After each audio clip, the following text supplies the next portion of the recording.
Kalau dulu Ngerso Dalem itu kedua itu kan ya tadi sudah disebutkan berjuang melawan penjajah. Mungkin tidak mau dijajah gitu. Nah sekarang generasi keturunan ini ya toh, sekarang juga harus berjuang, tapi prihatin juga karena ada upaya untuk mengaburkan sejarah ya, untuk menjauhkan generasi muda dari sejarah yang sebenarnya. Assalamualaikum warahmatullahi wabarakatuh. Salam jumpa, salam sejahtera untuk Anda semua. Salam persaudaraan dari kami Arah 9 Channel.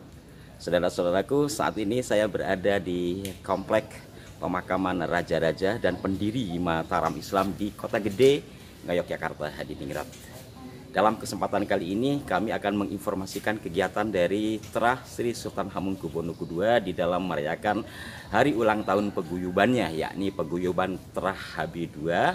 Dan tentunya ini untuk saling memperkuat persaudaraan di antara Terah, juga ada kaitannya dengan penguatan, pelurusan atas sejarah-sejarah yang sebagiannya telah dibelokkan. Dalam kesempatan ini pula nanti insya Allah kami akan mewawancarai satu dari sekian Terah HB2. Dan mari kita saksikan sebagian dari prosesi mereka. Selain ada tumpangan juga ada ziarah ke makam pendiri dan raja-raja Mataram Islam.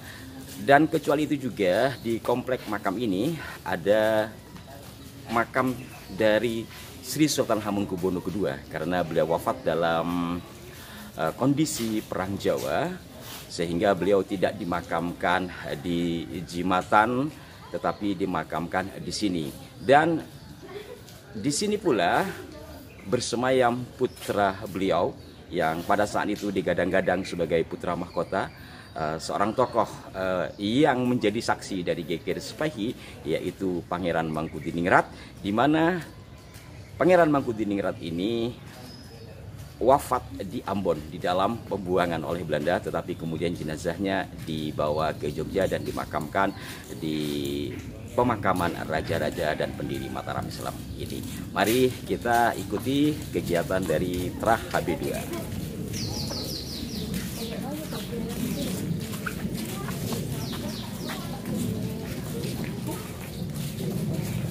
Informasi yang kami terima, selain acara tumpengan juga ada acara ziarah, tentu ziarah ke Eyang Buyut beliau-beliau ini, maka telah dipersiapkan bunga.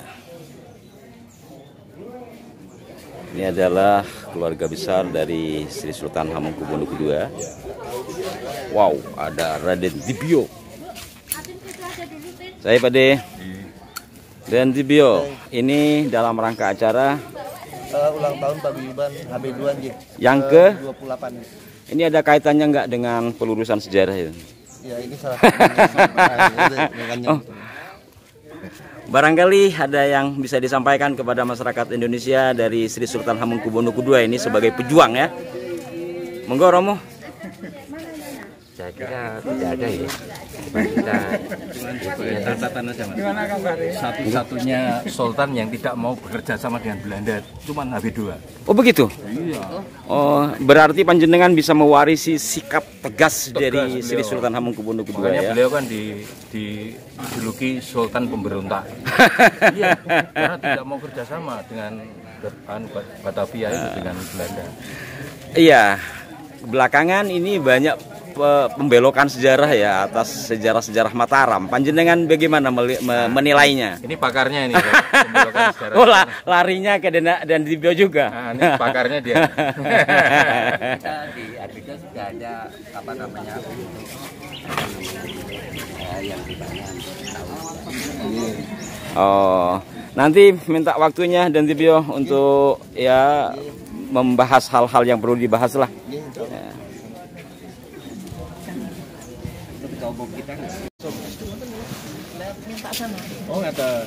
Assalamualaikum Romo. Mungkin ada pesan-pesan buat masyarakat Indonesia dari Terah Sri Sultan Hamengkubuwono II. Yang kita kenal Sri Sultan Hamengkubuwono adalah seorang pejuang yang luar biasa ya, yang tidak mau takluk sama Belanda bahkan sama Jepang. Inggris ya, ya Inggris.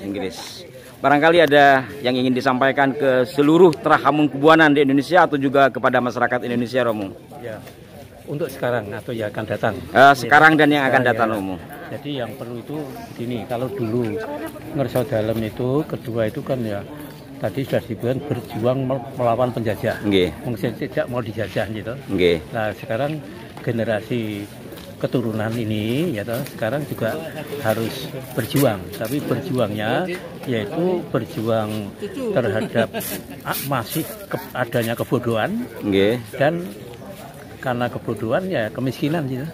Akibatnya kan demikian. Jadi supaya semangat berjuang beliau kalau dulu itu dengan senjata, termasuk dengan senjata perang gitu. Nah kalau sekarang kan ya untuk yang generasi muda ini berjuangnya ya dengan apa? Dengan pena ibaratnya kayak iya toh. Artinya ya pendidikan yang jadi orang cerdas, orang pintar, mencerdaskan bangsa ya. Iya, dan itulah. Itu. Jadi sesuai dengan pembukaan UUD 45 gitu. Bahwa di samping melindungi tumpah darah, mencerdaskan kehidupan bangsa, kesejahteraan masyarakat gitu. Nah itu yang perlu itu harus ikut mewujudkan itu. Harus digelorakan, terutama kepada terah-terah yang masih muda. Romo di sini sebagai di paguyuban ini. Kebetulan saya masih diminta sebagai ketua umum. Oh, ketua umum. Ini paguyuban mencakup seluruh Indonesia. Ya begini, paguyuban itu kan pusat ini Yogyakarta. Gitu lah. Tidak mustahil atau dimungkinkan di daerah-daerah itu ada cabang perwakilan. Ya tapi kalau orang kan pusatnya kan di Yogyakarta. Jadi tidak mustahil di Jakarta ada, di Surabaya ada, di Semarang ada. Gitu. Matur nuwun sangat Romo. Bapak dari Kulo saking Jakarta, Romo. Oh, sing Jakarta. Temennya Mas Digio. Lah nggih mila kulo matur sing Jakarta.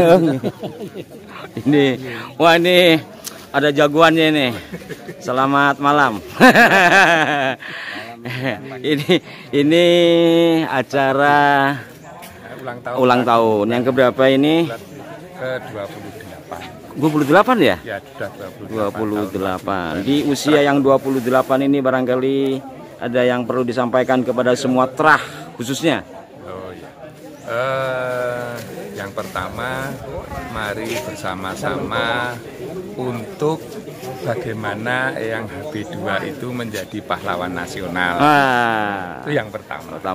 Kemudian yang kedua, bagaimana Trah Hamengkubuwono kedua ini bisa bermanfaat bagi masyarakat Jogja pada khususnya dan menginfluence ke seluruh Indonesia tentang nasionalisme yang sudah dicontohkan oleh Eyang HB2. Itu kemudian untuk kepengurusan bisa segera membuat legalitasnya. Demikian. Ya belakangan marak sekali pembelokan sejarah, termasuk diantaranya ya keluarga besar dari Sri Sultan Hamengkubuwono itu terkena imbasnya. Panjenengan punya masukan di dalam hal ini? Betul. Jadi cukup prihatin juga karena ada upaya untuk mengaburkan sejarah ya, untuk menjauhkan generasi muda dari sejarah yang sebenarnya. Maka saya juga mengajak kepada seluruh anggota keluarga Trah Hamengkubuwono kedua khususnya dan Trah Mataram pada umumnya untuk selalu menjaga sejarah supaya tetap terjaga kemurniannya, tidak dikacaukan oleh orang-orang di luar sana yang mempunyai kepentingan hanya sekedar ekonomi perut saja, saya kira gitu. Matur nuwun sangat. Dua orang tak tinggal.